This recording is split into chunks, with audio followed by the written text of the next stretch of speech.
안녕하세요, 여러분. 자, 이제 오늘 현금 흐름 분석 퀴즈를 냈는데 그 퀴즈에 대한 해설 강의를 진행해 보겠습니다. 멘토링 동영상을. 네, 1번부터 볼게요. 1번 내용을 보기 전에 우리가 이 식을 쫙 알아야 되는 거죠. 우리 어떻게 외웠죠? 가공기, 조순, 전후, 경저세 사이 끼워주시라는 얘기를 했어요. 조순 총리를 적절하게 이용해주면 좋다는 말씀을 드렸죠. 그래서 이 크기 순을 물어볼 수 있기 때문에 정확하게 개념을 잡으시라는 얘기를 했습니다. 그럼 가능조소득에서 공실 및 불량부채 충당금을 빼죠. 이 부분을 더한다라고 문제 낼 수 있다고 그랬어요. 그 다음 주차장 수입 등 기타 소득을 더하게 돼 있습니다. 이 부분 마이너스인데 플러스로, 플러스인데 마이너스로 바꿔서 낼 수 있다는 것 연습시켜 드린 거예요. 그러면 이 부분에서 만약에 기타 소득이 크다면 가능한 총 임대 수입이 있는데 거기서 공실은 얼마 발생하지 않았어요. 근데 주차장 수입 등이 굉장히 커요. 그럼 기타 소득이 크면 유효하게 누릴 수 있는 총 소득이 더 커질 수도 있다고 그랬죠? 주의를 해두셔야 됩니다. 그러니까 무조건 밑에 있는 게 더 작다라고 얘기하는 건 틀린 거예요. 기억을 꼭 해두세요. 그 다음 인제 조순전후 경저세에서 조순전후에서 빼는 경저세죠. 경저세는 다 빼게 돼 있어요. 빼게 돼 있네요. 이 부분 밑으로는 더하는 게 하나도 없죠. 그러니까 밑으로 내려갈수록 아래로 내려갈수록 당연히 작아져요. 크기는. 그래서 크기수는 조가 제일 크고 순이 그 다음 전, 그 다음 후가 됩니다. 그런데 이때 영업경비가 0이 되는 경우가 있다고 그랬나요? 영업경비는 0이 될 수 없다고 그랬죠, 여러분? 왜냐하면 임대사업을 하는 데 있어서 유지관리비가 안 들어갈 리는 없거든요. 그리고 화재보험 가입하면 화재보험료 나갈 거고요. 이런 개념들이 분명히 존재할 수밖에 없다는 얘기예요. 그래서 영업경비는 보통 통상 유효 총소득이 어느 정도 발생하냐면 50%, 40%이 정도 발생해요. 굉장히 양호한 건물이 40%, 만약에 노후화가 많이 진행된 건물이라면 60%이 정도가 된다고요. 그러니까 영업경비가 0이 되는 경우는 없기 때문에 반드시 순영업소득은 유효 총소득보다 작죠. 되셔야 돼요. 그런데 부채 서비스액은 빵이 될 수 있나요? 0이 될 수 있었죠. 전액 지분 투자액으로 투자가 되면.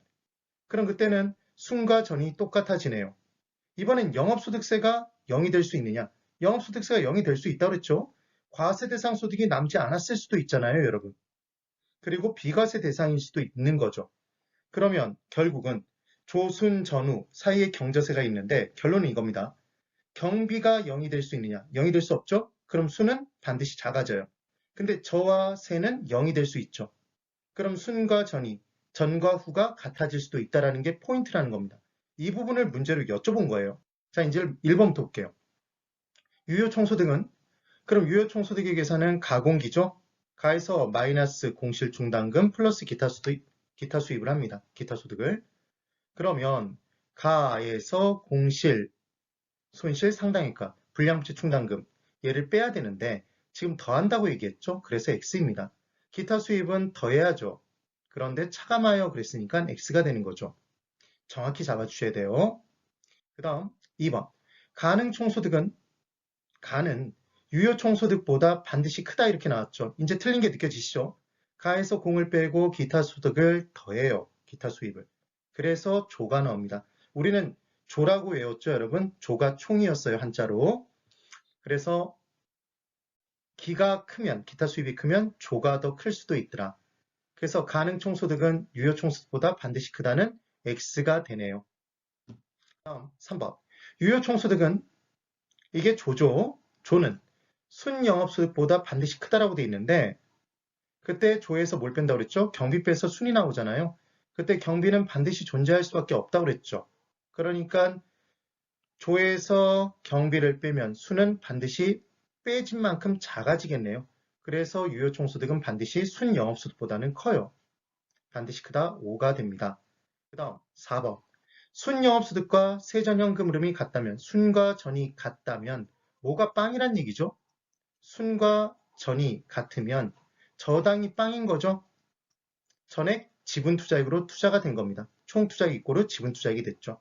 그럼 총 수익률 이꼬르 지분 수익률일 거예요.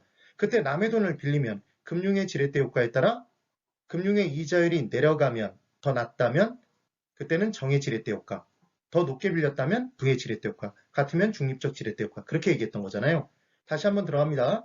금융의 지렛대 효과이기 때문에 금융 이꼬르 지렛대이기 때문에 금융이 없으면 지렛대 효과는 절대로 없어요. 금융이 없으면 금융적 위험도 존재하지 않는 겁니다. 기억이 나셔야 돼요.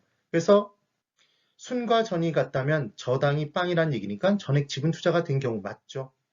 그 다음 5번. 세전연금 수지는 전은 반드시 세후보다 크다 이렇게 돼 있네요. 그러면 조순전후 경저세 지금은 연습이니까 적어놓는 거죠. 전과 후를 적고 이때 세금은 빵이 될 수 있다고 그랬나요? 세금이 빵이 될 수 있다고 그랬죠. 영업소득세가. 그래서 이때 반드시 전이 크다 그랬으니까 X가 됩니다. 과세 대상 소득이 없거나 아니면 비과세 대상이라면 지금 세금이 빵이 될 수 있다는 거죠. 0이 반드시 크다 그래서 X. 그 다음 6번. 부채 서비스액은 여러분 현금 서비스액 은행 가서 ATM기에서 현금 서비스액을 인출하면 남에게 빌린 돈이었죠. 이자만 갚아요? 원금만 갚아요? 둘 다 갚아요? 둘 다 갚아야 되는 거죠. 그래서 남의 돈 갚는 것, 보유기간 중에 남의 돈을 나눠서 갚아나가고 있는 거는 분할 상환에 해가고 있는 것. 원리금 균등상환 방식에 의해서 갚아나가고 있는 거죠. 그때는 이자만 갚아요? 원리금을 갚아요? 원리금을 갚는 걸 얘를 우리는 현금 서비스액이 아니라 부채 서비스액이라고 했잖아요. 그래서 부채 서비스액은 저당의 이자율을 곱하면 이자만 나옵니다. 저당의 저당 상수를 곱해야 원리금이 나오는 거죠. 되셨어요? 그래서 저당 상수는 원리금 균등 상환 방식에서 원리금 균등 상환액을 구할 때 사용한다 이렇게 얘기를 했었죠. 그래서 저당의 저당 이자율을 곱해서 구한다 그러면 얘는 X가 됩니다. 근데 다만 한 가지 주의하실 건 만약에 문제 단 기간 중에는 이자만 지급하고 원금은 만개 일시불로 지급한다 그러면 그때는 기간 중에는 이자만 계산하잖아요. 그때에는 이자율 곱하는 게 맞겠네요. 주의를 해두셔야 돼요. 기본적으로 그런 얘기가 없으면 원리금을 갚는 거예요. 그 다음 7번. 보유기간 중에 영업경비에는 우리 영업경비는 보유기간 중에 영업이 임대사업이 영업이었죠. 그래서 임대수입이 영업소득이었던 겁니다. 주의를 꼭 해두셔야 돼요. 그러니까 보유기간 중에 영업이라는 단어가 나오는 건 보유기간 중인 거지 양도시가 될 수가 없어요. 그래서 보유기간 중에 영업경비에는 공실충당금과 결손준비금은 포함되지 않는다 돼 있는데 우리 영업경비 어떻게 외웠죠? 공정함이 결해지면 세손이 유감이다. 사극 시리즈 3였어요. 세 번째 편. 그래서 공정결, 세손 유감이었죠. 빠르게 한번 볼까요? 공은 공실충당금, 정은 정상운전자금이자, 결은 결손준비금, 세는 세금과 공과금, 손은 손해보험료, 유는 유지관리비, 수수수 기억나실 거예요. 숫자로 시작한 애들만, 감은 감가상각비였죠. 이때 위에서 이미 빼내는 두 번 빼면 안 되기 때문에 가에서 뺐던 공, 불, 공실충당금과 불량부채충당금, 불량부채충당금이 영업경비 부분에서는 결손준비금이었죠. 그래서 위에서 이미 뺐으니까 공이 빠져요. 결도 빠졌죠. 그리고 영업소득세 밑에서 계산할 때 감가상각비를 그때 뿔 때 막 감으로 계산하네요.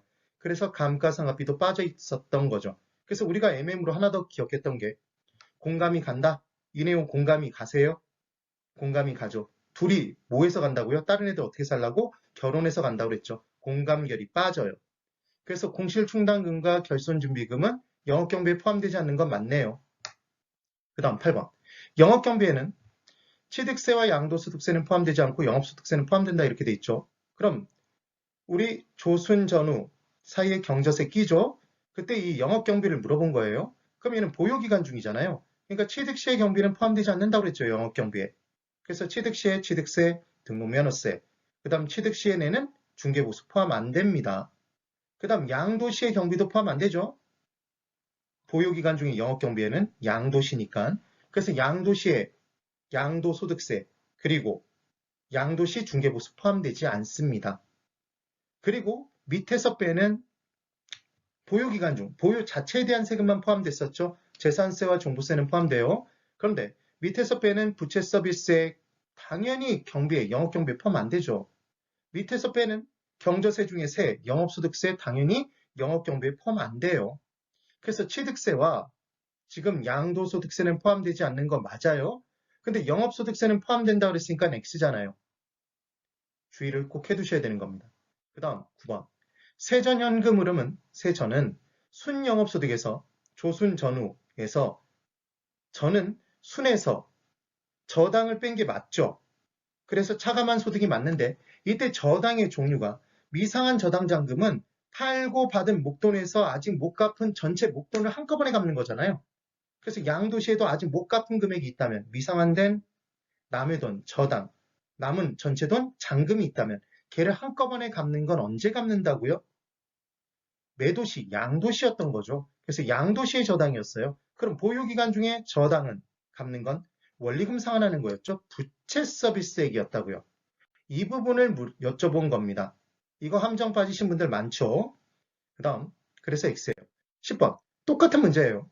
세후 현금 흐름은, 후는 전에서 세금을 빼는 게 맞죠? 세후는 당연히 세전에서 세금을 뺀 거예요. 차감한 소득이 맞는데, 이때 자본이득세는 자본가치 증가를 통한 이득은 팔았을 때 누리는 거잖아요. 양도시에. 그래서 보유기간 중에 내는 세금은 영업소득에 대한 세금이었죠. 자, 생각해보세요. 이걸 헷갈린다고 생각하시면 안 돼요. 보유기간 중에 임대 수입이 영업소득이죠. 그래서 뺐던 경비는 영업경비예요. 그래서 나온 게 순영업소득이에요. 그것에 대한 세금은 영업소득세인 거죠. 되셨나요? 그럼 양도시는 매도시니까 매도가액에서 매도경비를 빼면 순매도액이에요. 되셨나요? 자본가치 증가를 통한 이득, 자본이득세였죠. 그래서 보유기간 중에 빼는 얘는 자본이득세가 아니라 영업소득세였습니다. 되셨나요? 꼭 정리를 해보셔야 돼요. 정확하게. 네. 지금까지 부동산학개론의 마법사 박수연이었습니다. 여러분 열심히 잘 따라오시면 분명히 좋은 결과 있습니다. 저를 믿고 끝까지 열심히 힘들더라도 따라와 주세요. 처음에 공부해보면 힘들어요. 그런데 꼭 공부할 때 가공기, 조순전후 사이에 껴놓고 경저세를 사이에 끼고 보유기간중과 양도시 개념으로 한번 적어보는 거죠. 양도시는 그렇게까지 기억할 필요는 없지만 매순전으로 기억했었잖아요. 그렇게 정리해 주시면 됩니다. 네, 오늘 여기까지입니다. 대단히 수고 많으셨어요.